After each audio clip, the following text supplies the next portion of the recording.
बच्चों, let's read the question. The question says that two solvents A and B have Kf value 1.86 and 2.79 Kelvin per mole Kg respectively. A given amounts of substance when the dissolved in 500 gram of A completely dimerized, and when the same amount of substance is dissolved in 500 gram of B, the solute undergo trimerization. The ratio of absorbed, lowering और freezing point in two cases is. Basically क्या बोला गया, दो solvent है, ठीक है। एक solvent यहां पे रखा हुआ है A और एक सॉल्वेंट यहां पे आपका B है, ये रहा B, ठीक है। और C को ये सॉल्यूट है तीसरा।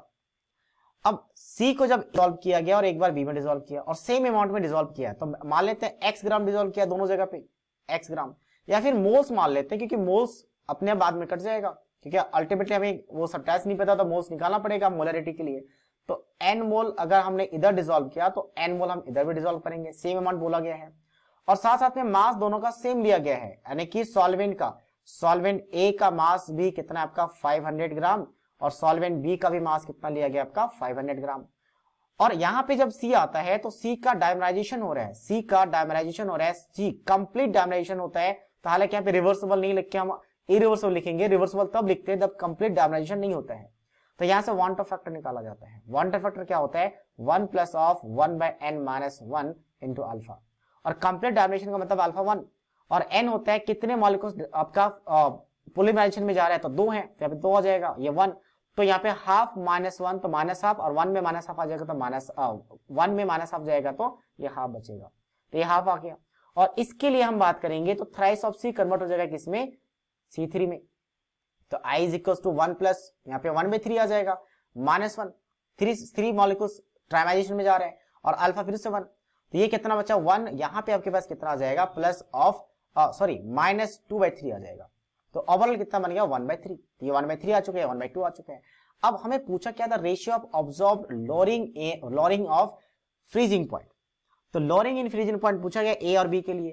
तो डेल्टा TF क्या होता है कि जब आपका एक ही सॉल्वेंट की बात करें, इसका कुछ फ्रीजिंग पॉइंट रहा होगा, जैसे ही आप C को डिसॉल्व करेंगे फ्रीजिंग पॉइंट लोअर हो जाता है, उसे कहते हैं लोअरिंग ऑन फ्रीजिंग पॉइंट। तो उसी का रेशियो पूछा है A और B के लिए। तो इसके लिए फॉर्मूला क्या होता है, लोअरिंग ऑन फ्रीजिंग पॉइंट का फॉर्मूला होता है want of factor into molality into KF। तो A के लिए KF आएगा और नीचे फिर से वही, ठीक है, IA इंटू मोलालिटी यहाँ पे B का आएगा और यहाँ पे A का आएगा, इनटू क्या आ जाएगा आपके पास KF ऑफ B। तो वांट ऑफ फैक्टर A के लिए कितना निकाला हम लोगों ने, 1/2 निकाला। मोलालिटी सेम आएगा, मोलालिटी क्या होता है, number of moles of solid जिसको n माना है, और मास कितना आपका 500 है, तो माइस 500 कर देंगे, ठीक है। अच्छा, इसको थोड़ा सा स्मॉल कर लेते हैं, ये रहा। और साथ साथ में KF वैल्यू गिवन है, तो KF कितना गिवन है, फर्स्ट वाले के लिए 1.86, डिवाइड कर लेते हैं इसको।